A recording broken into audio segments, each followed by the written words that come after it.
فلسطین کے معاملے پر جیسے آج امت مسلمہ خاموش ہے، اس سے تو عمران خان کا دور اقتدار یاد آتا ہے، جب عمران خان سرعام اسرائیل کو منہ توڑ جواب دیتا تھا۔ پر ظلم کیا ہے اسرائیل نے، اور وہ بھی اس رات پہ 27ویں رات میں، اور مسجد الاقصی میں میں نے تو اس کی مذمت کی ہے، لیکن میں نے شاہ محمود قریشی کو، اپنے فارن منسٹر کو کہا ہے کہ وہ ترکی کے فارن منسٹر سے بھی امیجیٹلی بات کریں، سعودی عربیہ کے فارن منسٹر سے بات کریں۔ میں نے پرنس محمد بن سلطان سے خود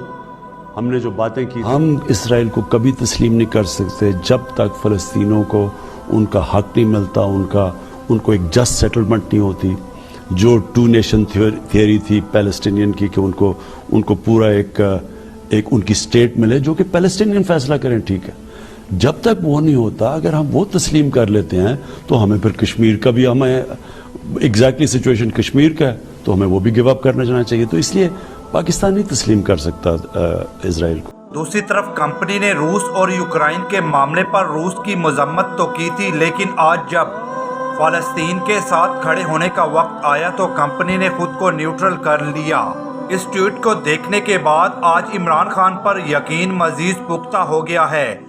کہ جب مسلم امہ پاکستان میں کسی اور کو نہیں بلکہ عمران خان کے بارے میں پاکستان کی اسٹیبلشمنٹ سے اپیل کر رہی ہے کہ آج کے دن عمران خان کو رہا کرو،